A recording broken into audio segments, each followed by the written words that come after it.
এসো শিখি কল্যাণের কথা,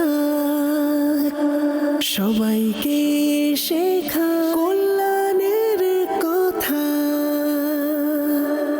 আলহামদুলিল্লাহি রাব্বিল আলামিন ওয়াসসালাতু ওয়াসসালামু আলা সাইয়্যিদিল আমবিয়া ওয়াল মুরসালিন।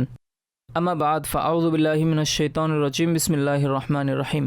আসসালাতু ওয়াসসালামু আলাইকা ইয়া রাসূলুল্লাহ ওয়া আলা আলিকা ওয়া আসহাবিকা ইয়া হাবিবাল্লাহ। আসসালাতু ওয়াসসালামু আলাইকা ইয়া নবিয়াল্লাহ ওয়া আলা আলিকা ওয়া আসহাবিকা ইয়া নূরাল্লাহ। নবী করিম সাল্লাল্লাহু তাআলা আলাইহি ওয়াসাল্লাম ইরশাদ করেছেন, যে ব্যক্তি আমার উপর একবার দুরূদে পাক পড়বে, আল্লাহ তাআলা তাকে এক কিরাত সওয়াব দান করবেন। এক কিরাত হচ্ছে উহুদ পাহাড়ের সমতুল্য। সাল্লু আলাল হাবিব সাল্লাল্লাহু তাআলা আলা মুহাম্মদ সাল্লাল্লাহু আলাইহি ওয়াসাল্লাম। সাল্লাতুম ওয়া সালামান আলাইকা ইয়া সাইয়্যিদি ইয়া রাসূলুল্লাহ। লিকুল্লি বিদায়াতিন নিহায়াতুন।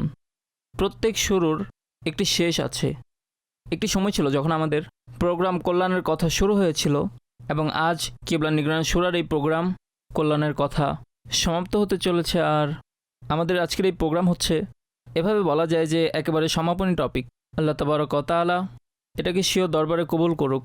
আপনাদের যে কলসমূহ বাকি রয়েছে, ইনশাআল্লাহ আমরা সেগুলো যুক্ত করব এবং কিছু বিষয়ের উপর কিবলা নিগরানের সূরার সাথে আলাপ করব। দাওয়াত ইসলামীর কেন্দ্রীয় মজলিসে সূরার নিগরান হযরত মাওলানা হাজী মোহাম্মদ ইমরান আত্তারি আমাদের সাথে স্টুডিওতে আছেন। হাজী সাহেব, আমি প্রথম যে প্রশ্নটি আপনার নিকট করতে চাই, প্রথম প্রশ্ন হচ্ছে এই, একদিকে তো আমরা দেখতে পাচ্ছি আমির আহলে সুন্নাতের আদর্শ, দেখতে পাচ্ছি সৎ লোকদের আদর্শ, আমরা দেখতে পাচ্ছি তিনি মাহে রমজানুল মুবারকের বিদায়ের কারণে চিন্তিত হচ্ছেন। অতঃপর দ্বিতীয়ত, আমরা নেক কাজ করতে পারিনি, এবং যেমনটি আমাদের নেক কাজ করা উচিত ছিল সেই নিয়মে আমরা করতে পারিনি। আরও প্রচেষ্টার ক্ষেত্রে মানসিকতা তৈরি করছি। এবং আরেক শ্রেণীর লোক যারা এটা ভাবছেন যে এইবারের চাঁদ কত দিনের হবে, 29-এর হবে অথবা 30-এর হবে, চাঁদ দেখা যাবে অথবা দেখা যাবে না, কখন দেখা যাবে অথবা কখন দেখা যাবে না, ঈদ কোন দিন হবে অথবা কোন দিন হবে না। আপনি কি মনে করেন, এমন বিষয় নিয়ে আমাদের পাবলিকের মাঝে আলোচনা করা কি উচিত? আলহামদুলিল্লাহ রাব্বিল আলামিন ওয়া সালাতু ওয়া সালামু আলা খাতামিন নাবিয়্যিন। একটি পাবলিক টপিক চলছে, একটি বার্ষিক টপিক, চাঁদ সংক্রান্ত। চাঁদ কখন দেখা যাবে, 29-এ হবে অথবা 30-এ হবে। আমরা চাই এই বিষয়টি যেন মানুষের মুখ থেকে বের না হয়, কেননা বিষয়টি চলমান এবং কথাবার্তা চালু রয়েছে। চাঁদ কেমন হবে, 29-এর হবে অথবা 30-এর হবে, 29-এর হবে নাকি 30-এর হবে, 29-এর হবে, 30-এর হতে পারে না, এমন তর্ক অথবা এমন আলোচনা হয় না। কোনো মানুষ এইভাবে কথা বলে, সালমান ভাই, কিন্তু এমন আলাপ আলোচনা দ্বারা কিছুই অর্জন হয় না। 29-এর হোক অথবা 30-এর হোক, এটা তো চূড়ান্ত। 29 হোক অথবা 30 হোক, এই দুটি থেকে কোনো একদিন রমজান তো আমাদের থেকে বিদায় নেবে, তখন লাইলাতুল জায়েজা আসে, এবং এটি হচ্ছে অত্যন্ত ইম্পর্টেন্ট রাত। যে রাতগুলোর ফজিলত সম্পর্কে হাদিসে আলোচনা হয়েছে, সেগুলো থেকে একটি রাত, বরং অনেক গুরুত্বপূর্ণ ফজিলত রয়েছে। যে ব্যক্তি এই রাতে ইবাদতের সাথে জাগ্রত থাকবে, তার অন্তর মারা যাবে না যেদিন মানুষের অন্তর মারা যাবে। ভাই, তাই এটি অনেক মূল্যবান রাত। লোকেরা সেই রাত অলসতার সাথে কাটিয়ে দেয়। চাঁদ তার নিজস্ব গতিতে উদিত হয়। অবশ্যই ঈদের দিন আনন্দ করা মুস্তাহাব, এতে কোনো বাধা নেই, কিন্তু রমজান যেটা চলে যাচ্ছে, যেটা মাগফিরাতের, রহমতের, জাহান্নাম থেকে মুক্তির যে মাসটি আমাদের থেকে বিদায় নিচ্ছে, আপনার কোনো আপনজন যার মাধ্যমে আপনি অনেক উপকৃত হচ্ছেন এবং তিনি আপনাকে অসংখ্য উপহার দিয়ে ধন্য করেছেন, এবং তার সাথে আপনার বিভিন্ন প্রকারের অ্যাটাচমেন্টও আছে, এবং তার আগমনের কারণে আপনার ঘর যথাযথ আলোকিত হয়েছে, সেই মেহমান যদি আপনার ঘর থেকে চলে যায়, তখন তার চলে যাওয়াতে আপনি চিন্তিত, পেরেশান হবেন, তাই না? তার চলে যাওয়াতে আপনি তো 2 ফোঁটা অশ্রু খেলবেন। আমাদেরকেও বিদায় নেওয়ার সময় তাকে জড়িয়ে ধরে কান্নাকাটি করে, তেমনি ভাবে রমজান কাটানোর জন্য যদি ছেলে আসে, চাঁদ রাতে যদি ছেলে ঘর থেকে চলে যায়, পিতা যদি ঘর থেকে চলে যায়, আমাকে সেখানে ঈদ করতে হবে, আমার কাজ আছে, তখন তার জন্য মানুষ চিন্তা করে, আফসোস করে, দুঃখ প্রকাশ করে। তাই এমন পরিস্থিতিতে যদি এতটুকু, এটা আমি বোঝানোর জন্য আরজ করছি, মাহে রমজান যে মহান মাস, মাগফিরাতের মাস, ক্ষমা করার মাস, দান করার মাস, এই মাসে অবাধ্য শয়তানকে বন্দি করা হয়, সেটা আমাদেরকে ছেড়ে চলে যাচ্ছে, সে আর ফিরে আসবে না। সেই মেহমান চলে যাওয়ার সময় মানুষ কমপক্ষে অশ্রুসিক্ত নয়নে বিদায় জানাবে। এমনটা লোকেরা করে না। দুঃখ ভরা অশ্রুসিক্ত শোকাহত অবস্থায় একে বিদায় জানাবে।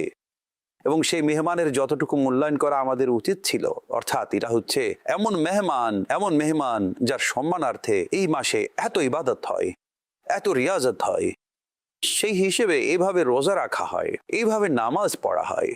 এমন হয় যে, হে রমজান, যেমনটি তোমার সম্মান করা উচিত ছিল, যেমনটি এই মাসে ইবাদত করা উচিত ছিল, যেমনটি তোমাকে রাজি করার চেষ্টা করা উচিত ছিল, আফসোস আমরা উদাসীন ছিলাম। কোনো মানুষ এভাবে যদি নিজের অবস্থাকে তৈরি করে, তখন তার ভেতর নিজে নিজেই পেরেশানির একটা প্রভাব সৃষ্টি হয়, এবং অজান্তে এই পেরেশানি, এই আফসোস, এটা আমাদের অতীতের গুনাহ সমূহের ক্ষমার কারণ হতে পারে। এটাও তো হতে পারে মানুষ গুনাহ করে এবং গুনাহ করার পর এক মুহূর্তের জন্য যদি সত্যিকারের অশ্রু নসিব হয়, তখন আল্লাহ তার গুনাহ ক্ষমা করে দেন। রমজানুল মুবারকের এই প্রিয় মাসে আমাদের যে ভুল ত্রুটি হয়ে যায়, অপরাধ হয়ে যায়, যা আপনি জানেন এবং আমি জানি, এখন যদি শেষ মুহূর্তে মানুষ যদি আল্লাহ পাককে রাজি করার জন্য এই রমজান যেন আমাদের থেকে সন্তুষ্টির সাথে বিদায় নেয়, মানুষের অজান্তে লজ্জিত হওয়া, আফসোস করা, সারা রমজান তিনি যদি ক্ষমা না পেয়েও থাকেন, এক মুহূর্তের জন্য বিনয়ী লজ্জিত হওয়া তার মাগফিরাতের কারণ হবে। আল্লাহ পাক তাকে জাহান্নামের আগুন থেকে নাজাত দেবেন। কেননা এমন প্রিয় মাস বিদায় নেওয়াতে তিনি আফসোস করছেন। এটা একটা লজিকও, এবং আমাদের বুজুর্গানের দিন থেকে প্রমাণিত আছে। আমাদের বুজুর্গানের দিন এমনটি করেছেন। আমাদের বুজুর্গানের দিন রমজানের শোক পালন করেছেন। এ সম্পর্কে যদি আপনাকে অধ্যয়ন করতে হয়, তাহলে আমির আহলে সুন্নাতের কিতাব ফাইজানে রমজান, এতে রমজানের শোক গাথা সম্পূর্ণ টপিক বিদ্যমান রয়েছে। রমজানের শোক সেটা কি, রমজান বিদায় নেওয়াতে বুজুর্গানের দিন কিভাবে আফসোস করতেন। তবে এটা ভিন্ন কথা যে আমরা জানি না, আমাদেরকে কেউ বলেনি, অথবা আমাদের কারণে এমন কথা পৌঁছেনি, যা বলেছে সেটা শুনিনি। আমার নিকট সেটার অনুভূতি এটাও হয়েছে যে আমাদের এখানে যখন শেষ দশকের ইতিকাফ শুরু হয়েছে, তাদের আগ্রহ এবং মন্তব্য যখন আমি দেখেছি, হাজার হাজার দর্শকবৃন্দ হয়তো আমাদের চ্যানেলে দেখেছেন, যখন মাদানী মুজাকারা শুরু হয় তখন মন্তব্য চলমান থাকে। যারা 20 দিন অতিবাহিত করেছেন, এই যে সালমান ভাই বলছেন, কারণ কি, ব্যাপার কি, বাহিরে এমন হচ্ছে না কেন, সেটার উত্তর তারা দিয়েছেন। শেষ দশকের যখন ইতিকাফ পালনকারীগণ এসেছেন, তারা বলেছেন যে 20 দিন আমরা বাহিরে কাটিয়েছি, এবং এই 6-7 দিন আমরা যে ফাইজানে মদিনায় অবস্থান করেছি, আমরা সেই 20 দিন জানতে পারিনি রমজান এমন হয়। আমরা সেই 20 দিনে জানতে পারিনি রমজান এমন হয়। রোজা এবং তারাবির ইম্পর্টেন্স হচ্ছে এই, রমজানের যে মহান একটা মর্যাদা রয়েছে এবং সেটা সম্পর্কে যে আলোচনা আছে, সেটা আমরা কখনো শুনিনি, আমাদের জানাই ছিল না। আমরা তো এইভাবেই খাওয়া দাওয়া করি, ঘোরাফেরা করি, ঘুমাই, জাগি, খেলাধুলা করি, আমরা রমজান অতিবাহিত করি, নামাজের কোনো মনোযোগ নেই, এইভাবে করে চিন্তা করার কোনো পরিবেশ ছিল না। আমার ধারণা হচ্ছে সম্ভবত 7,000-এর মতো ইসলামী ভাই ফাইজানে মদিনায় এসেছেন। আমি এটা বলতে পারি, এইভাবে আরো অন্যান্য দেশে আলহামদুলিল্লাহ সারা পৃথিবীতে ইতিকাফ পালনকারী রয়েছেন। তাদেরকে কেউ যদি জিজ্ঞাসা করেন, তখন তারা বলবেন যে আমরা এটা জানতাম না। আমি নিজের কথা বলছি, যখন আমি দাওয়াত ইসলামীতে এসেছি, বলতে পারেন যে আমি প্রপার্টি দাওয়াত ইসলামীতে এসেছি, ইতিকাফের মাধ্যমে এসেছি। যখন করেছি তখন জানতে পেরেছি ইতিকাফ কি। আমার মনে আছে, আমি আপনাকে ক্লিয়ার ভাবে বলছি, যখন রমজান মাসের চাঁদ উদিত হয়েছিল, তখন আমার প্রথম এইভাবে আমি, অর্থাৎ দাওয়াত ইসলামের দিনী পরিবেশের মধ্যে গুলজারে হাবিব মসজিদে ইতিকাফে ছিলাম। আমি গুলজারে হাবিব মসজিদে দেখেছি মানুষ ফুপিয়ে ফুপিয়ে কাঁদছিল। আমার সম্মানিত পিতা বললেন, আল্লাহ তাদেরকে রহমতের চাদরে আবৃত করুন। সে সময় আমার সম্মানিত পিতা অত্যন্ত খুশি ছিলেন যে আমার ছেলে ইতিকাফে বসেছে, এবং আমার পিতা আমাকে নেওয়ার জন্য এসেছিলেন। আমার মনে আছে যে আজ আমি যে আরবি জুব্বা পরি সফট, সেটা আমার পিতা নিয়ে এসেছিলেন। এই সালোয়ার জামার উপরেই আমাকে জুব্বা পরিয়ে দিয়েছিলেন। আমার পিতা এত খুশি হয়েছিলেন, হাজি সালমান। কিন্তু আমার আজও স্মরণে আছে যে যখন আমার সম্মানিত পিতা আমাকে জুব্বা পরাচ্ছিলেন, তখন আমি কান্না করছিলাম, কেননা রমজান চলে গেছে। তখন আমার সম্মানিত পিতা অবাক হয়ে গিয়েছিলেন যে আমি কেন কাঁদছি। কিন্তু এইদিকে দাওয়াত ইসলামী আমাকে এমন পরিবেশ দিয়েছিল যে আমার সেই দৃশ্য এখনো স্মরণে আছে। গুলজারে হাবিব মসজিদে গোল স্তম্ভ রয়েছে, যা এখনো আছে। স্তম্ভগুলো জড়িয়ে ধরে মানুষ কান্না করছিল, পরস্পর গলা জড়িয়ে কান্না করছিল। অতঃপর এমন হয়েছে যে এটা খেয়ালে ছিল না, আমাদের এখানে গুলজারে হাবিব মসজিদে সেটা ছিল শেষ ইতিকাফ। এরপর দাওয়াত ইসলামের ইজতেমা, বলতে পারেন যে সেখান থেকে দাওয়াত ইসলামের কার্যক্রম ফয়জানে মদিনায় 92 সালে চালু হয়েছে। এরপর ইতিকাফ এখানেই হতে থাকে এবং আমরা গুলজারে হাবিব মসজিদে ইতিকাফের ব্যবস্থা রেখেছিলাম। কখনো এত 100, 150 কম অথবা বেশি ইতিকাফে বসতেন এবং সেই ইতিকাফে আমি থাকতাম। আমি ধীরে ধীরে সেখানকার একজন জিম্মাদার হয়েছিলাম, যেমনটি আমাদের জেলি নিগরানরা হয়ে থাকে। আমার আজও স্মরণে আছে যে আমি যখন তাদের সাথে ইতিকাফে বসেছিলাম এবং হঠাৎ করে ঘোষণা হলো যে শাওয়াল অর্থাৎ ঈদের চাঁদ দেখা গেছে, তখন কান্নার রোল পড়ে গেল। অর্থাৎ একেবারে অনিচ্ছাকৃতভাবে কান্নার রোল পড়ে গেল। ভাই, মাহে রমজান চলে গেছে। আমার এমন মনে হয় যে এটা কেবল ফয়জানে মদিনায় নয়, যেখানে দাওয়াত ইসলামের দিনী পরিবেশের বরকত রয়েছে, সম্ভবত সেখানে এমন হয়। এবং আমাদের জানার বাইরেও সারা পৃথিবীতে এমন অনেক বুজুর্গ রয়েছেন, আউলিয়ায়ে কিরাম রয়েছেন, আমাদের মাশায়েখগণ রয়েছেন, যারা এই বিষয়টি বোঝেন এবং অনুভব করেন, কিন্তু সকলে চ্যানেলে আসেন না, সকলের কথা বাইরে আসে না। দাওয়াত ইসলামী হচ্ছে অনেক বৃহৎ ক্রাউডটাই দেখা যাচ্ছে। আমি একটা বিষয় উল্লেখ করতে চাই। জ্ঞানীদের নিকট বিষয়টি গোপন নয়, লুকানো নয়, আর তারা জানেন। আমি এখানে আলোচনা করতে চাই হজরত মখদুম হাশেম থাটভি রহমতুল্লাহ তাআলা আলাইহি, আউলিয়াগণের মধ্যে, উলামাদের মধ্যে এবং ওনাকে দক্ষ উলামাদের মধ্যে আমিন, আমিন। গণ্য করা হয় মখদুম হাশেম থাটভি রহমতুল্লাহ তাআলা আলাইহি।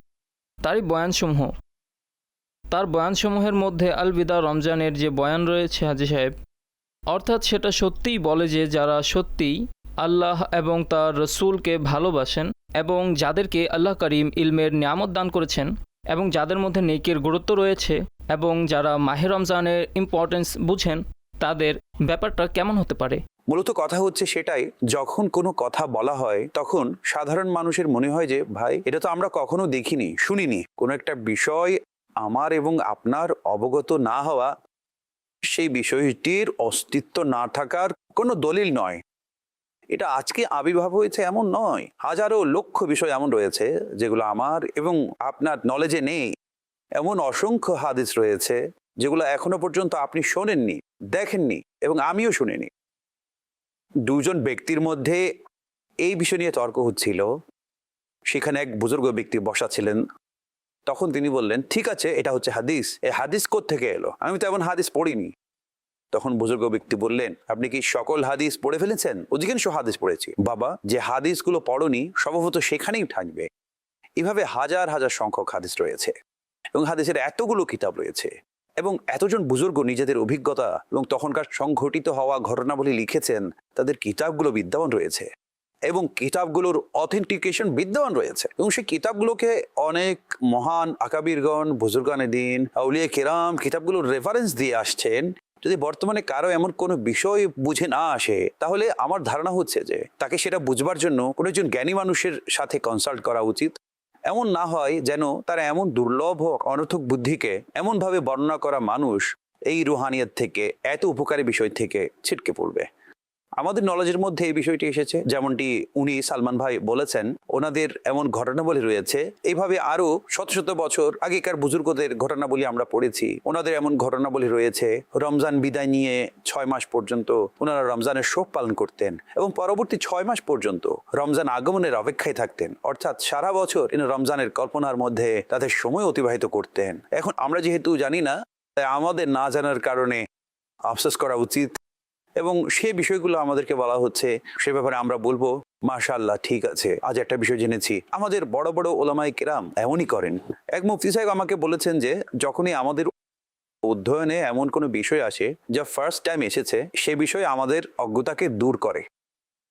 অর্থাৎ যখন আপনার নিকট তার ইলম নেই, যেন সে বিষয়ের ইলম নেই। যখন সে বিষয়ের ইলম আসে, তখন আপনার কাছে যেন সেটার জ্ঞান এসেছে। সেটাকে যদি আপনি তথ্য হিসেবে নেন, ওইটা কোত্থেকে এসেছে, ওইটা কোত্থেকে এসেছে। যেই লোকটি নিজ থেকে কোনো বর্ণনা পড়ে বয়ান করে এবং কারো রেফারেন্স ছাড়ে বয়ান করে, তার এই কথাটি কোথা থেকে এসেছে সেটা আপনার বিবেক বলতে পারে। কিন্তু বুজুর্গদের বিবেক বলতে পারে না।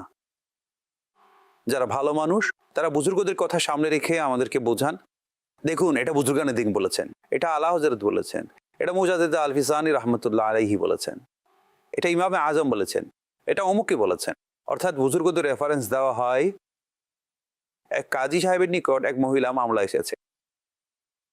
যখন কাজী সাহেব সেই মহিলার মামলাকে, সেটার আরবি ইবারত আমার নিকট রয়েছে, কাজী সাহেবের নিকট যখন মহিলাটির মামলা পেশ করা হলো তখন তিনি মহিলাটিকে বললেন, তুমি কি বলো, তোমাকে ইমাম শাফির মত অনুযায়ী ফয়সালা শুনিয়ে দেবো অথবা আমার মত অনুযায়ী ফয়সালা শুনিয়ে দেবো? তখন মহিলাটি খুবই সুন্দর উত্তর দেয়, ইমাম শাফি আপনার চেয়ে অধিক কোরআন ও হাদিস জানতেন, আপনি ইমাম শাফির মত অনুযায়ী শুনিয়ে দিন। সেই মহিলার উত্তর আজকের অনেক মানুষের জন্য উত্তর। আকাবিরদের কথাগুলো এড়িয়ে চলা এটা জায়েজ নেই। আকাবিরিনদের কথাগুলো এবং যারা আমাদেরকে আকাবিরিনদের সাথে অ্যাটাচড করেছেন, আমাদের তাদের সাথে থাকা উচিত। যারা আপন বুজুর্গদের থেকে বিচ্ছিন্ন করে, আপন আকাবিরদের থেকে বিচ্ছিন্ন করে, আপন ওলামা এবং ওয়ালিগণ যারা অতীত হয়েছেন তাদের থেকে বিচ্ছিন্ন করে, এমন মানুষের কাছে যাওয়া যাবে না। তারা সেটাকে ফাইনাল নেই, নিজের পার্সোনালিটি বানায়। যারা বুজুর্গদের কথা বয়ান করেন তারা বুজুর্গদের গুরুত্ব আমাদের সামনে রেখেছেন। যারা বুজুর্গদের মাইনাস করার জন্য পড়ে থাকে তারা মূলত নিজেদের ইম্পর্টেন্স প্রকাশ করার জন্য পড়ে থাকে। সমাজের মধ্যে একদিন তারা নিজেকে বুজুর্গ হিসেবে দাবি করবে। বুজুর্গদের দামানের মধ্যে বুজুর্গে অর্জন হয়, বুজুর্গদের দামান থেকে বের হয়ে বুজুর্গে অর্জন হয় না। আমি যে কথাটা আরজ করছি সেটা যদি সাধারণ মুসলমানদের বুঝে আসে, ইনশাআল্লাহ তাআলা অনেক মাসালা সমাধান হয়ে যাবে। এই মাঝে রমজানের শোক এবং মাহে রমজানের মোহাব্বত, মাহে রমজানের ভালোবাসা, মাহে রমজানের এই রমজানের শোকের প্রতিদান ইনশাআল্লাহ তিনি বুঝতে পারবেন। অর্থাৎ এটা এমন একটি ব্যথা যার বুকে সে ব্যথার স্বাদ আছে, সে কেন ওষুধে নির্ভরশীল হবে? মারহাবা।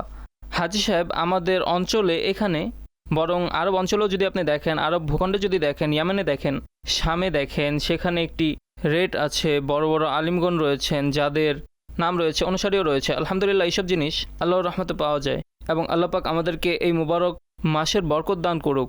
আমাদের নিকট সাধারণ জনগণের একটি ভিডিও প্যাকেজ রয়েছে, সেটাও আমরা প্রোগ্রামে অন্তর্ভুক্ত করছি। জি, কল্যাণের কথা অত্যন্ত চমৎকার অনুষ্ঠান। এটি নিয়মিত দেখলে মানুষ সংশোধন হয়ে যাবেন। নিগরানি শুরা অনেক সুন্দর আলাপ করেন। আমি প্রোগ্রামের শেষে পান সুপারির ব্যাপারে শুনেছি। আমি এই প্রোগ্রামের সার কথা উল্লেখ করব। এক হচ্ছে তিনি পান সুপারি সম্পর্কে যে বয়ান করেছেন তা অসাধারণ।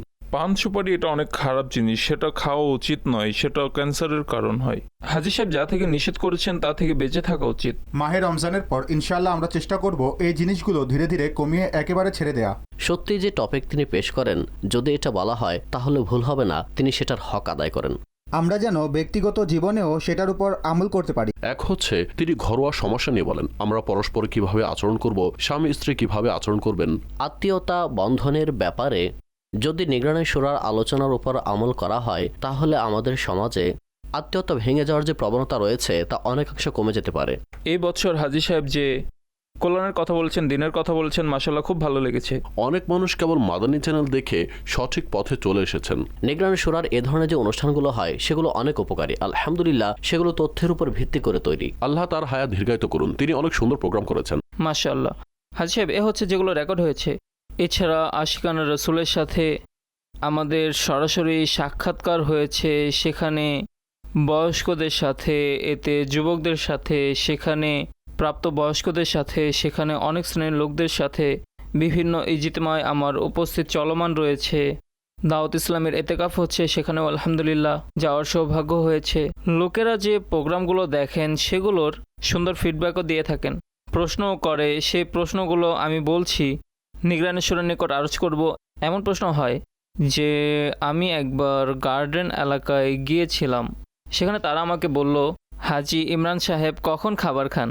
আমি বললাম, এটা আপনার তাকে জিজ্ঞেস করুন, তিনি আপনাদেরকে বলবে তিনি কখন খাবার খান। অর্থাৎ এতে কোনো রহস্য আছে। আল্লাহ তাআলা এটাকে কবুল করুক আর এটাকে আরও উপকৃত করুক, আমিন।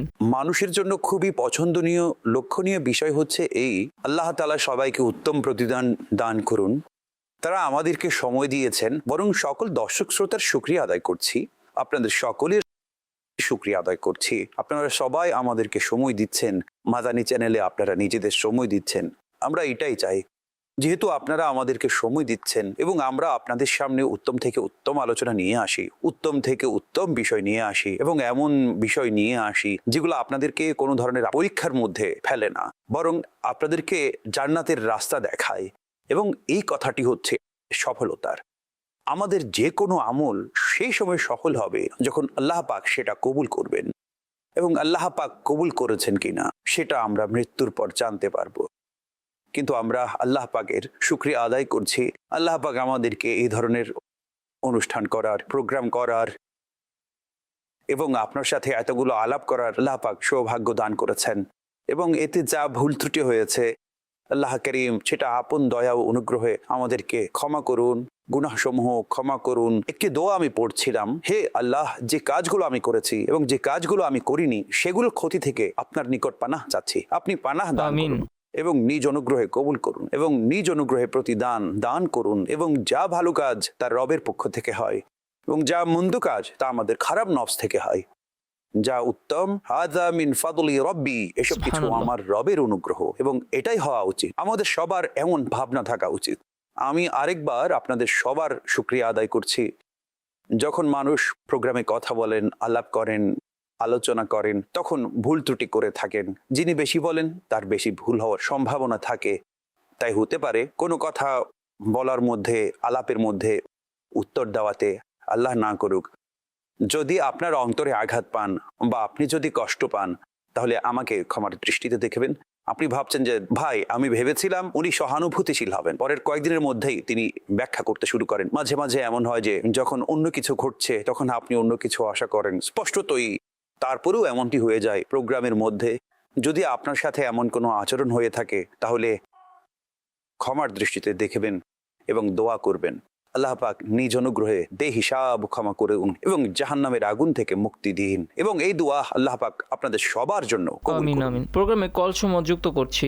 জি, আমি মোহাম্মদ সাদিম আত্তারি, আমি সিন্ধ থেকে বলছি। প্রিয় নিগরানে শোরা, আপনি কেমন আছেন? আমরা আপনার প্রোগ্রাম কল্যাণের কথা থেকে অনেক কিছু শিখেছি। হায় আফসোস, অচিরেই আমাদের থেকে রমজান বিদায় নিচ্ছে।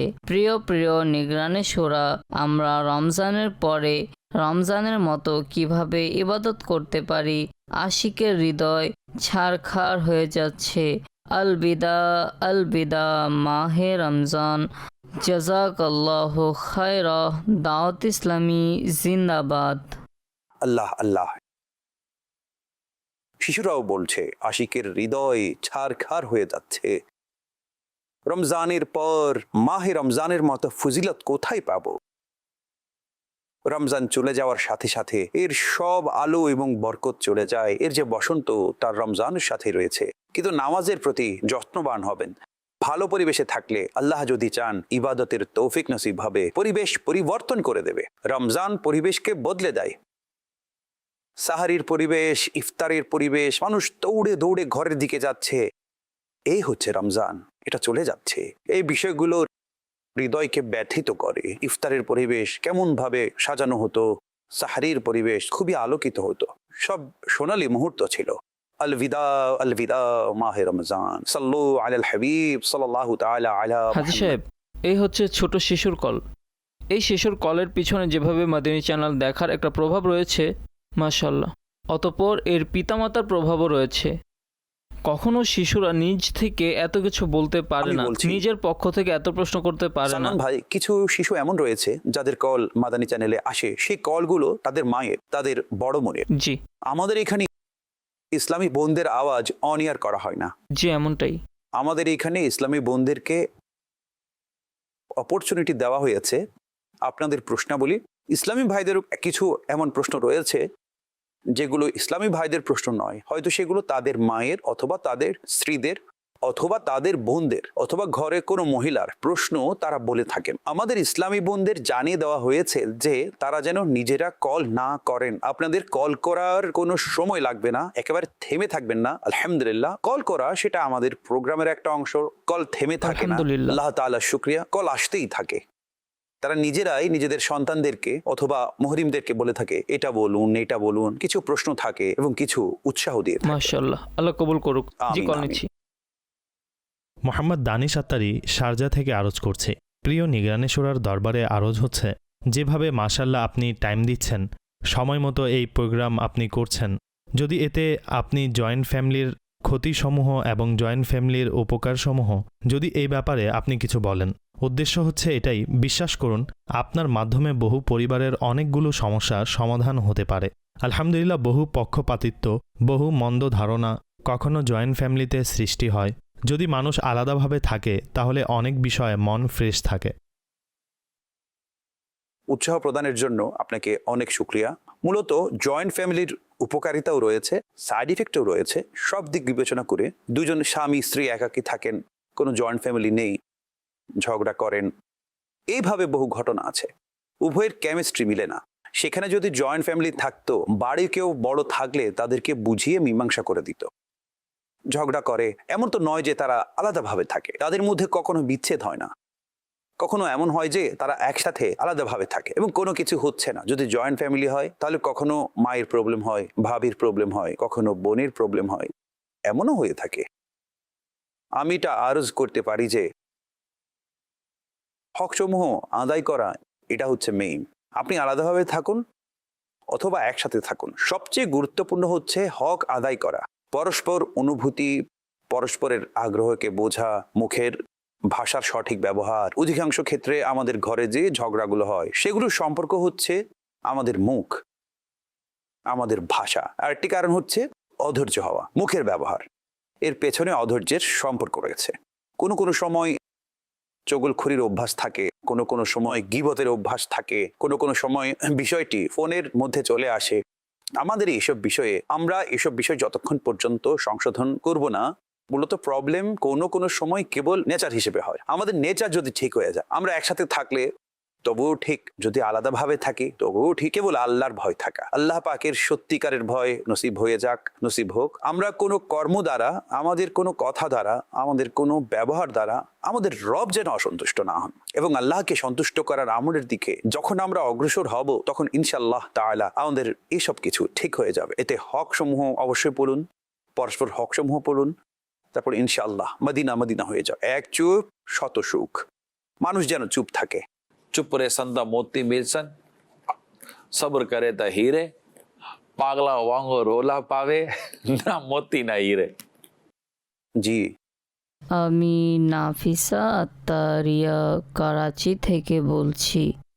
প্রিয় প্রিয় নিগরানে শোরা, আমাদের থেকে রহমত, মাগফিরাত ও নাজাতের মাস বিদায় হয়ে যাচ্ছে। আশিকের হৃদয় ছারখার হয়ে যাচ্ছে। আলবিদা আলবিদা মাহে রমজান, জাজাক আল্লাহ খায়রা, দাওয়াত ইসলামী আমিন, আমিন। জিন্দাবাদ। মাশাআল্লাহ, মারহাবা। যেই শিশুরা এখন থেকেই এই প্রশিক্ষণ পাচ্ছে, তাদের ভবিষ্যতে যে কত সুন্দর আমাদের ইম্প্যাক্ট ভবিষ্যৎ। পড়বে, ये মাশাআল্লাহ, आने वाली नस्लें तेरे इश्क ही में मचले, इन्हें नेक तुम बनाना मदनी मदीने वाले। মারহাবা। জি, কল। নিগরানে শুরা কোনো একটি সেগমেন্টে বলেছিলেন, যখন নেকি করবেন, নেকি সম্পর্কে কেউ যেন না জানেন, তখন সে লোকটি কামিয়াব। নিগরানে শুরার দরবারে আরজ হচ্ছে যে নেকি করার পর কেউ যেন না জানেন, সেই নেকির যে প্রশান্তি ও স্বাদ রয়েছে সে সম্পর্কে আমাদেরকে কিছু ইরশাদ করুন। সেই নেকির সবচেয়ে বড় স্বাদ হচ্ছে এই, বারবার বলতে মন চায় কিন্তু বলা হয় না। এটা আমির আহলে সুন্নতের কথা থেকে আমি কোট করেছি। আমির আহলে সুন্নত গুরুত্বের সাথে কথাটি বলেছেন, এমন কোন নেক আমল করুন যা আপনার রব ব্যতীত আর কেউ যেন না জানে। এটা গুরুত্বপূর্ণ একটি আমল। অর্থাৎ এমন আমল, মানুষ নেক কাজ করে এবং নেক কাজ করে গোপন রাখে, নেক কাজ করে দেখায় না বা বলে না। কিছু নেক কাজ আছে সবার সামনে করা হয়, জামাতের সাথে নামাজ পড়া অথবা হজ করা এবং আরো অন্যান্য ইবাদত আছে, এবং প্রকাশ্য ওয়াজিব সদকা যা প্রকাশ্য করার জন্য উৎসাহ প্রদান করা হয়েছে, এবং যেগুলো নাফল সদকা যা গোপনে অপ্রকাশ্যে করা হয়, এর প্রতি গুরুত্ব আরোপ করা হয়েছে। যখন আমরা কোনো নেকি করি, যেমন উদাহরণস্বরূপ আপনি কাউকে সাহায্য করেছেন, আপনি সাহায্য করে শেষ পর্যন্ত কাউকে বলছেন না যে আমি সাহায্য করেছি, এতে আলাদা স্বাদ রয়েছে। ইমাম জৈনুল আবেদিন রাদিয়াল্লাহু তাআলা আনহু যখন ইন্তেকাল করেন, তখন জানা গেল যে তার জীবদ্দশায় কতগুলো পরিবার সাহায্য লাভ করত, কিন্তু তিনি যতদিন দুনিয়াতে ছিলেন কেউ জানতে পারেনি তার পক্ষ থেকে এসব কিছু হতো। এর মধ্যে আলাদা একটা স্বাদ রয়েছে। একটা ঘটনা মনে পড়ছে, যেটা সম্ভবত কোনো পোস্ট ইত্যাদি ছিল, মোবাইলে এসেছিল, যা আমি পড়েছিলাম। সালমান ভাই কোনো এক মহল্লায় এক মুদি দোকানদার ছিলেন। তিনি অনেক কিছু নিত্য প্রয়োজনীয় জিনিস রেখেছিলেন।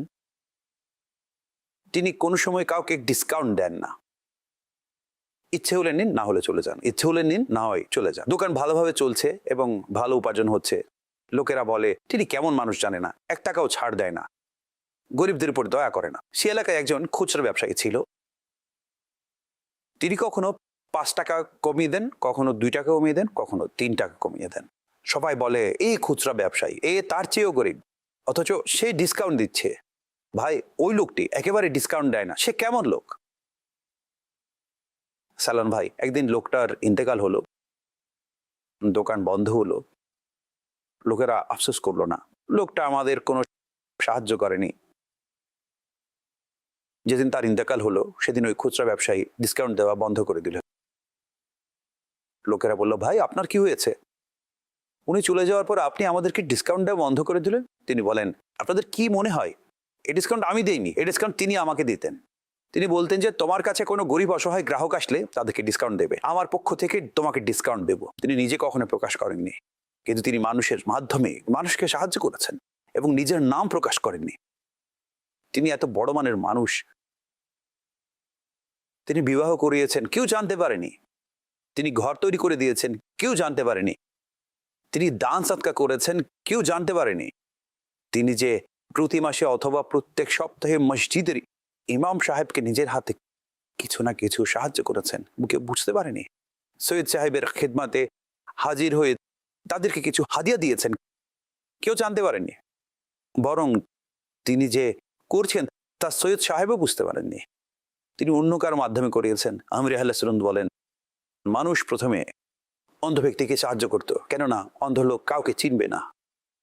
আপনি বিশ্বাস করুন, আপনি চিন্তা করুন বুজুর্গদের জীবনে কেমন ছিল। বুজুর্গদের জীবনে দেখুন, অন্ধ লোকদের সাহায্য করতেন, কেননা অন্ধ লোকেরা চিনত না।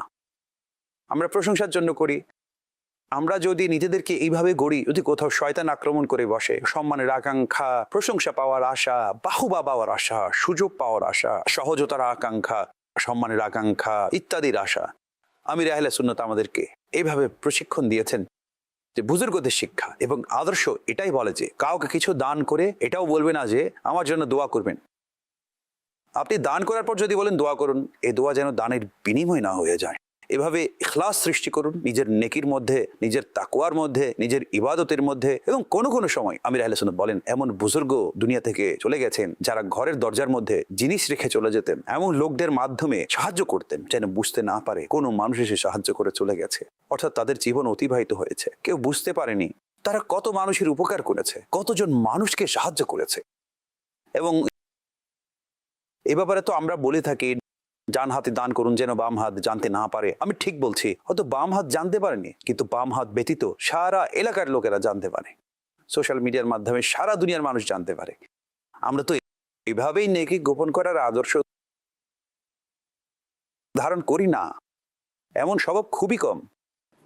नफ्स बदकार ने दिल पर एक क़यामत तोड़ी, अमले नेक किया भी तो छुपाने ना दिया। আমি এইভাবে মাঝে মধ্যে বলে থাকি, মহিলাদের মধ্যে এই ধরনের বিষয় যথেষ্ট পাওয়া যায়।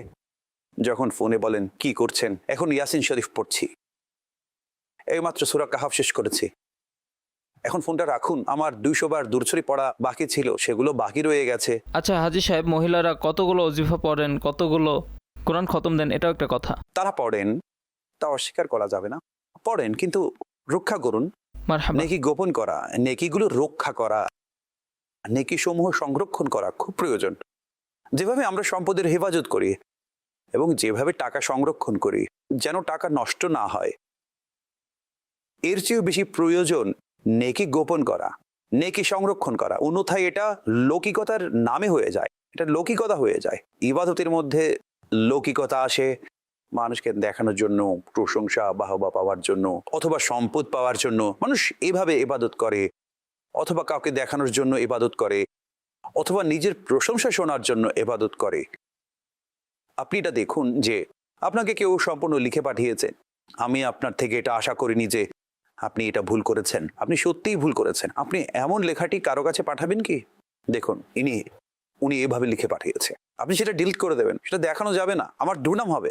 এবং যদি কেউ আপনার প্রশংসা লিখে পাঠায়, বা আজকে আপনি যে বয়ান করেছেন, আপনি যেভাবে বুঝিয়েছেন, বিশ্বাস করুন আপনি আমাদের হৃদয়ের জগৎ পরিবর্তন করে দিয়েছেন। এখন আপনি বলবেন, ভাই আমাকে কেন বলছেন, এটা মাইকে বলছেন না কেন, এটা মসজিদের ইমামকে কাগজে লিখে দিচ্ছেন না কেন, এটা সোশ্যাল মিডিয়ায় ভাইরাল করে দিচ্ছেন না কেন? নিজের বাহবা হয়ে যাবে এমন রোগ আমাদের মধ্যে আছে কিনা। এটা একটা জীবাণু, এটার ল্যাবরেটরি টেস্ট করা প্রয়োজন। এগুলো আমাদের ভেতরের সূক্ষ্ম বিষয়। আমাদের ইবাদত, আমাদের নেকি, আমাদের যে কোনো ভালো কাজ যেগুলো আমরা করেছি সেগুলোর জন্য লোকেরা যেন বাহবা দেয়। আমিরে আহলে সুন্নাত কতই না সুন্দর কথা বলেছেন। আমরা কেবল মানুষের বাহবা পাওয়ার জন্য আমাদের নেকি ধ্বংস করে দিই। বাহ, কি অসাধারণ, মাশাআল্লাহ, সামনের লোকটা প্রশংসা করছে, ভালো কথা, কিন্তু এরপর নেকিগুলো রক্ষা হবে কিনা এটা জানা নেই। মানুষের প্রতিদানের উপর দৃষ্টি রাখেন, আল্লাহর রহমতের উপর দৃষ্টি রাখুন, যার জন্য নেকি করা হয়েছে। জি, তিনি স্বয়ং আল্লাহ, তিনি তো অবগত আছেন, তিনি তো জানেন। এখন যেখানে নেকিগুলো বলার, নেকিগুলো প্রকাশ করার শরীয়ত অনুমতি রয়েছে, সেখানে বৈধ হবে, সেটা কেউ অস্বীকার করে না। সেখানে আমরা এটা বলবো না যে সম্মুখে নেকি কথা বলছে, সম্মুখে নেকি প্রকাশ করছে, সম্মুখে বলছে এইভাবে। এক শিশু সম্পর্কে আমার জানা আছে যে, আমি তার নাম বলবো না, আল্লাহ তাকে কুদসি থেকে হেফাজত করুন, সে 2 বার কোরআন খতম করেছে। আমি সেই শিশুটিকে দেখতাম, সে কোরআন পড়ছে। সালমান ভাই, শিশুটি আমাকে শেষ পর্যন্ত বলেনি যে আমি 2 বার কোরআন খতম দিয়েছি। দেখা হতো, আমি তাকে ফাইজানে মদিনায় দেখতাম, 2 বার কোরআন খতম দিয়েছে। ছোট্ট শিশু, তেমন বড় নয়। শেষ পর্যন্ত সে আমাকে বলেনি যে আমি 2 বার কোরআন খতম দিয়েছি, কিন্তু আমি জানতে পেরেছি যে সে 2 বার কোরআন খতম দিয়েছে। আমি সেই শিশুটির দ্বারা এতই প্রভাবিত হলাম। শিশুরা তো তাড়াতাড়ি বলে দেয়, এই শিশুটি বললো না আমি এটা করেছি, আমি ওটা করেছি। অর্থাৎ এই শিশুটি আমাকে এই শিক্ষা দিয়েছে যে আমি যেভাবে নেকি গোপন রাখছি, ইমরান সেভাবে তুমি নেকি গোপন রাখো। সুবহানাল্লাহ। অর্থাৎ আপনি দেখুন যে এখানে তো সবাই বলে বেড়ায়। আমি জানলাম একটা খুবই অসাধারণ কথা বলেন। লোকেরা বলে যে আমি 3 মাস রোজা রাখি, রজব, শাবান এবং রমজান। ভাই, এখানে 3 মাস নয়, 2 মাস হয়েছে। রমজানের রোজা তো সবাই রাখে। 3 মাস বলে আপনারা ইবাদতের মধ্যে ওজন বাড়াচ্ছেন, আপনারা নেক প্রমাণ করার জন্য ওজন বাড়াচ্ছেন। কারণ কি? আপনি কারো নিকট চাঁদা আদায়ের জন্য যান, ঠিক আছে, চাঁদা নেই, তার নিকট ডোনেশন নেই, সে সময় বলতে পারেন আমার সামর্থ্য নেই। আমি কোনো এক ব্যক্তিকে কোনো এক ব্যাপারে বলেছিলাম, তিনি চাঁদার ব্যাপারে কথা বলছিলেন, তিনি বললেন সামর্থ্য নেই। সামর্থ্য যখন নেই তখন কথা শেষ হয়ে গেল, তার সাথে ঝগড়া কে করবে? কর্জ উসুল করার জন্য আসেনি। যদি সামর্থ্য না থাকে তাহলে দোয়া দেবেন, আগামীতে আমাদের স্মরণ রাখবেন। কিন্তু কিছু লোক এমন করে যে সবাই করে না ভাই, সবাই করে না। ভাই, আপনারা এসেছেন, আমি ওখানে এত দিয়েছি, এখানে এত দিয়েছি, সম্পূর্ণ লিস্ট দেখাই, অথচ বাহ্যিকভাবে এটার কোনো প্রয়োজন নেই। এটার প্রয়োজন নেই। অবশ্য যেখানে প্রয়োজন আছে সেখানে বলা হয় তাহলে ঠিক আছে, মুষ্টিবদ্ধ রাখুন। মুষ্টিবদ্ধ থাকা ভাগ্যের ব্যাপার, খুলে গেলে ধুলোয় ভরা। তাই নিজের জিনিসকে সেই কথাই বলি যা আমি সেদিন বয়ান করেছিলাম গীবতের ধ্বংসলীলা কিতাবে আমিরে আহলে সুন্নাত লিখেছেন। কোনো এক বুজুর্গ ব্যক্তির ব্যাপারে যদি আমাদের নেকি মানুষ জানতে পারে তাহলে সেটাকে আমরা নেকির মধ্যে গণ্য করতাম না। এই যে অ্যাপ্রোচ, সালমান ভাই, অ্যাপ্রোচ নেকি গোপন করা, চুপ থাকা, না বলা। অর্থাৎ কেউ যদি বলে, উদাহরণস্বরূপ আপনার সাথে কেউ সদ্ব্যবহার করেছে, কেউ আপনাকে সহযোগিতা করেছে, কেউ যদি আপনার অনেক উপকার করে থাকে, মাশাআল্লাহ, কিন্তু আপনি অন্যজনের নাম বলেছেন, আপনি বুঝতে পারছেন ইনি করেছেন, তার উচিত যে যদি তিনি বুঝতে পারেন উনি করছেন না, আমি করছি। যেমন আমির আহলে সুন্নাত বলেন, কোনো বুজুর্গ সম্পর্কে আগেকার লোকেরা নেকি করে বলে দিতেন, নেকি করে রিয়াকারি করতেন। এখন তো নেকি করেন না, তারপরও রিয়াকারি করে, মিথ্যা বলে। ঠিক তাই। অর্থাৎ এমন ব্যক্তি যিনি না করে নিজের প্রশংসা চায়, যে কাজটি সে করেনি সেটার প্রশংসা করা হোক, এটা হারাম। এটার জন্য যন্ত্রণাদায়ক শাস্তির সতর্ক করা হয়েছে, যেটি কোরআন করিমের মাধ্যমে অকাট্য হারাম। যে কাজ আপনি করেননি সেটার জন্য প্রশংসা চাওয়া, এবং সেটার জন্য লোকেরা আমাকে বাহবা দেবে। আপনি কাজটা করেননি, সেটার জন্য কেন বাহবা দেবে? এটা তো এমন কথা যে আমি আপনাকে 10 লাখ টাকা দিয়ে বলেছি এগুলো গরিবদের কাছে বিলি করে দাও, এবং সবগুলো দানের লেভেল আপনি নিয়ে বললেন আমি হলাম দাতা। আপনি তো দাতা নন, আপনি হচ্ছেন বন্টনকারী। সে সময় তো আপনার পকেট থেকে ভাড়ার জন্য 10 টাকাও বের হয়নি, আপনি সেই দাতার নিকট থেকে 10 টাকা নিয়েছিলেন। ভাই, এই বিষয়গুলো নেকি গোপন করা, যদি কেউ নেকি করেন তাহলে ঠিক আছে, ক্রেডিট নিজের জন্য নেবেন না। যদি তিনি আপনাকে নিষেধ করেন ভাই যেন আমার নাম না আসে, তাহলে তার নাম বলা উচিত নয়, কিন্তু ভাই সেখানে নিজের নামে কেন চালিয়ে দেবেন? আমার নাম আসা উচিত। এভাবে নিজের জীবনকে নেকি গোপনকারী হিসেবে তৈরি করুন, পরহেজগারির সাথে তৈরি করুন। এগুলো হচ্ছে তাকওয়া। এবং এর মধ্যে কিছু জিনিস আছে যেগুলো আমাদেরকে হারাম এবং নাজায়েজ কাজের দিকে নিয়ে যায়, এবং তাকওয়া সম্পন্ন জীবন হচ্ছে বলে আকিবাতুল লিল মুত্তাকিন, এবং শেষ পরিণতি মুত্তাকিদের জন্য। কোরআন বলে হুদাল লিল মুত্তাকিন, মুত্তাকিদের জন্য হিদায়াত রয়েছে। আল্লাহ বলেন ওয়ালামু ইন্নাল্লাহা মাআল মুত্তাকিন, এবং আল্লাহ তাআলা মুত্তাকিদের সাথে রয়েছেন। মুত্তাকিদের জন্য সম্মান রয়েছে, মুত্তাকিদের জন্য বাহবা, মুত্তাকিদের জন্য সবকিছু রয়েছে। ইন্না আকরামাকুম ইনদাল্লাহি আতকাকুম, নিশ্চয়ই আল্লাহর নিকট তোমাদের মধ্যে সবচেয়ে সম্মানিত হলো সে যে সবচেয়ে বেশি মুত্তাকি। তাকওয়া অন্তরে, এবং সেটা বান্দার উপস্থিতিতে প্রকাশ পায়। আল্লাহ কারীম আমাদেরকে নেকি গোপনকারী হিসেবে তৈরি করুন। ইসলামী বন্দের উচিত কফলে মদিনা লাগানো ইবাদতের কথা বলবেন, আমি এই ইবাদত করছি, আমি এটা করছি, ওটা করছি, যতক্ষণ পর্যন্ত শরীয়ভাবে কোনো প্রয়োজন না হয়, শরীয়ভাবে অনুমতি থাকে, তাহলে ঠিক আছে। মা নিজের মেয়েকে বলে, পিতা নিজের ছেলেকে বলে, পীর নিজের মুরিদদেরকে বলে, কোনো সঠিক উদ্দেশ্য থাকায় সেটা অত্যন্ত প্রয়োজন। ওস্তাদ নিজের ছাত্রদের বলে, অথবা আপনি কাউকে না বললেও, আমি আপনাকে বলছি, আপনি কাউকে না বললেও আল্লাহ পাক এমন বান্দা তৈরি করে যিনি আপনার নেকিগুলো মানুষের সামনে নিয়ে আসে। সুবহানাল্লাহ। আপনি 7 পর্দার ভেতরে গোপনে যদি নেকি করে কাউকে না বলেন, আল্লাহ পাক সেটা মানুষের সামনে নিয়ে আসবে। যদি মানুষ 7 পর্দার ভেতরে গোপনে গুনাহ করে, আল্লাহ যদি চান সেটাও মানুষের সামনে নিয়ে আসেন। আল্লাহ জানেন। আল্লাহ ইখলাস নসিব করুন, ইখলাস নসিব করুন। আল্লাহ পাক আমাদেরকে ইখলাস নসিব করুন। আমার জন্য দোয়া করুন, আল্লাহ পাক আমাকেও মুখলিস বানিয়ে দিন, এবং আল্লাহ পাক আমাদের সবাইকে মুখলিস বানিয়ে দিন। আমিন। জি কল। কল্যাণের কথা রমজান শরীফের খুবই চমৎকার একটি অনুষ্ঠান, এবং নিগরানে সুরার খুবই গুরুত্বপূর্ণ মাদিনী ফুলও এর মধ্যে অর্জন হয়। নিগরানে সুরার খিদমতে আরজ হচ্ছে যে হুজুর, যখনই রমজান শরীফের বরকতময় সময়গুলো, মুহূর্তগুলো চলে যায়, এমন কিছু বন্ধু থাকেন যারা রমজান শরীফের আদব ও সম্মান বজায় রাখেননি। যখন রমজান শরীফ অতিবাহিত হয় তখন পরিবেশকে সামনে রেখে তাদের কান্নাকাটি করা, আফসোস করা, এমনভাবে নিজেকে মানুষের সামনে প্রকাশ করা, এভাবে রমজান শরীফ বিদায় নেওয়ার সময় এমন আফসোস কেমন? এ ব্যাপারে কিছু মাদিনী ফুল ইরশাদ করুন। জাযাকাল্লাহু খাইরা।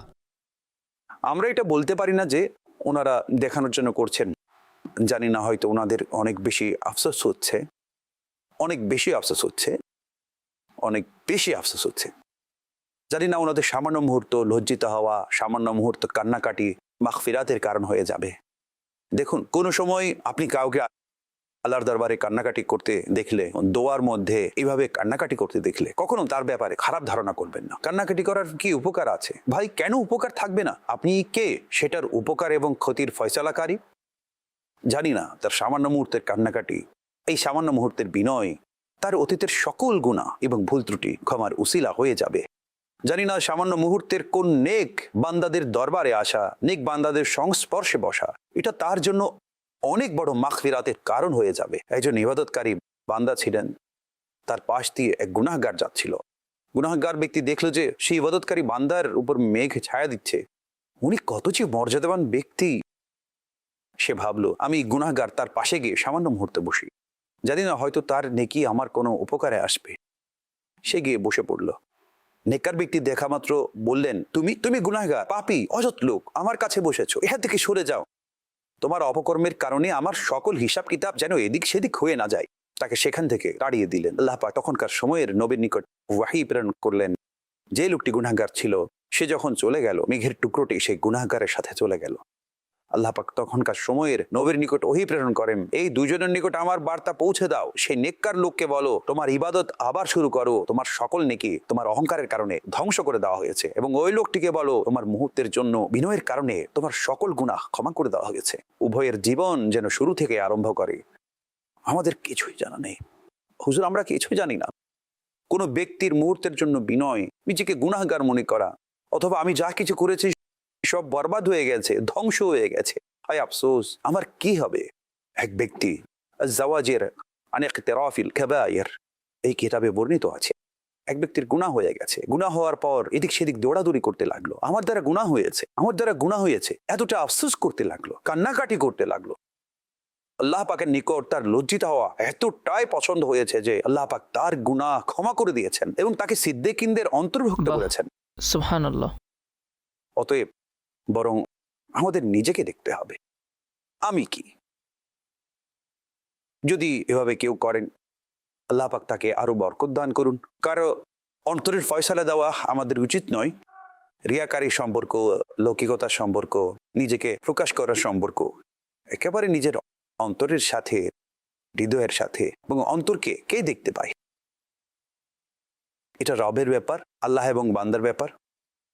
ঠিক আছে, আল্লাহ পাক আমাদের সবাইকে সুধারণা পোষণকারী বানিয়ে দেন। আমিন। কল। দেখতে দেখতে রমজান মাস আমাদের থেকে বিদায় নিচ্ছে এবং আপনার এই অনুষ্ঠান কল্যাণের কথা খুবই অসাধারণ, এবং এই উত্তম কথাগুলোর মধ্যে আমরা এই কথাটি অ্যাড করতে চাই, এর মধ্যে যোগ করতে চাই আপনার মাধ্যমে। দাওয়াত ইসলামী একেবারে সূচনা লগ্ন থেকে যখন মাদিনী চ্যানেল ছিল না, এবং আজ আলহামদুলিল্লাহ মাদিনী চ্যানেল আলো ছড়াচ্ছে, এই পর্যন্ত অথেন্টিক ও অত্যন্ত রিয়েল এবং দিনের অনেক মৌলিক বিষয় আলহামদুলিল্লাহ দাওয়াত ইসলামী শিখিয়েছেন। রমজানের আগমনের আনন্দ এবং রমজান বিদায় নেওয়ার দুঃখ, এটা হচ্ছে দাওয়াত ইসলামের বৈশিষ্ট্য এবং আমির আহলে সুন্নাতের এটা বৈশিষ্ট্য। মাশাআল্লাহ, ওনার ইশক ও মোহাব্বত আকা সাল্লাল্লাহু আলাইহি ওয়াসাল্লামের সাথে, সাহাবাগণের সাথে, বুজুর্গানে দিনের সাথে, এবং এইভাবে সম্মানিত যে মাসগুলো রয়েছে এবং রাতগুলো রয়েছে সেগুলোকে যেভাবে দিনের বিধান অনুযায়ী অতিবাহিত করা উচিত, তিনি মাশাআল্লাহ আমাদেরকে তা শিখিয়েছেন। আল্লাহ পাক আপনাকে, আমির আহলে সুন্নাতকে এবং সবাইকে সুখী ও সমৃদ্ধ রাখুন, সবার ইলম ও আমলে বরকত দান করুন। আল্লাহ তাআলা মাদিনী চ্যানেলকে সুখী ও সমৃদ্ধ রাখুন, নিয়ামত হারিয়ে যাওয়া থেকে রক্ষা করুন। আমিন। মাশাআল্লাহ। উৎসাহ প্রদানের জন্য অনেক অনেক শুকরিয়া, এবং আল্লাহ পাক আপনাকে উত্তম প্রতিদান করুন। মাশাআল্লাহ, আমাদের অনেক ইসলামী ভাই চেষ্টা করেছেন, রেকর্ডিং করছেন, আমাদের উলামাগণ এসেছেন, মুফতিয়ানে কেরাম এসেছেন, মুবাল্লিগরা এসেছেন, নাত খান এসেছেন। আলহামদুলিল্লাহ, যেন রমজান মাস ব্যাপী মাদানী চ্যানেলে আপনারা যা দেখছেন সবকিছু ইসলামী ভাইদের প্রচেষ্টা। অতঃপর যারা বিহাইন্ড স্ক্রিনের পেছনে শত শত ইসলামী ভাইদের সর্বাত্মক চেষ্টা রয়েছে, এবং মাহে রমজানে তারা আরো বেশি ইনপুট দিয়ে থাকে, প্রচেষ্টা চলমান থাকে। আমাদের সবার জন্য দোয়া করবেন। আল্লাহ পাক সবাইকে উত্তম প্রতিদান দান করুন, সবাইকে সাহস দান করুন। সকলের এই কার্যক্রম আল্লাহ পাক নিজ অনুগ্রহে কবুল করুন। আমাদের আমলের কি ভূমিকা আছে? জি। কল। নিগরানে শুরার দরবারে আরজ হচ্ছে যে আগামীকাল হচ্ছে সত্যিই ঈদের খুশি। রমজান আসছে, রমজান আসছে, রমজান এসেছে, রমজান এসেছে। দেখতে দেখতে আজকে শেষ চলে এসেছে। সারা রমজান মাস উদাসীনতার মধ্যে নেকি সমূহ করতে পারিনি। এখন যে কয়েকটি মুহূর্ত হাতে রয়েছে, এতে আমরা এমন কোন আমলটি করব যাতে অধিক হারে মাহে রমজানের বরকত সমূহ লাভ করতে পারি? সকল গুনাহ থেকে বেঁচে থাকা, এবং যা ফরজ এবং ওয়াজিব রয়েছে তা যথাযথ আদায় করা, এবং আরো চেষ্টা করা যে অধিক হারে দুরুদে পাক, দোয়া এবং ওজিফা এবং কোরআনে কারীম তেলাওয়াতের মধ্যে নিজের সময় অতিবাহিত করা। মারহাবা। জি। কল। নিগরানে শুরা আপনার প্রোগ্রাম কল্যাণের কথা আমাদের কাছে অনেক পছন্দনীয়। আমরা এই প্রোগ্রামের মাধ্যমে অনেকগুলো কল্যাণের কথা শিখতে পেরেছি। জাযাকাল্লাহু খায়রা। আমিন বাবা, অনেক অনেক শুকরিয়া। জাযাকিল্লাহি খায়রা। জি। কল। প্রিয় প্রিয় নিগরানি শুরা, বাড়ির লোকেরা যখন পরস্পর ভালো ব্যবহার করেন, বড়জনরা যখন নেক কাজের দিকে যায়, তখন ছোট্ট শিশুরাও নেক কাজের দিকে যাবে। অবশ্যই বড়দের দেখে ছোটরা এর উপর আমল করে। মাশাআল্লাহ। মারহাবা। জি। কল। মাশাল্লাহ, কল্যাণের কথা অনুষ্ঠান খুবই সুন্দরভাবে চলছে। নিগরানি শোরার নিকট আমার প্রশ্ন হচ্ছে, আমরা তো মাদিনী পরিবেশের সাথে সম্পৃক্ত হয়েছি, যদি অন্য কাউকে মাদিনী পরিবেশে সম্পৃক্ত করতে চাই এবং তিনি মাদিনী পরিবেশে সম্পৃক্ত না হন এবং অন্য কোনো পরিবেশে সম্পৃক্ত থাকেন, তাকে কিভাবে মাদিনী পরিবেশে দাওয়াত ইসলামের মাদিনী পরিবেশে নেওয়া যায়? ইনফিরাদি কোশিশ করার পদ্ধতি কেমন হওয়া উচিত? এই ব্যাপারে কিছু মাদিনী ফুল ইরশাদ করুন। আমাদের পরিভাষা হচ্ছে দিনী মাহুল, মাদানী মাহুল নয়।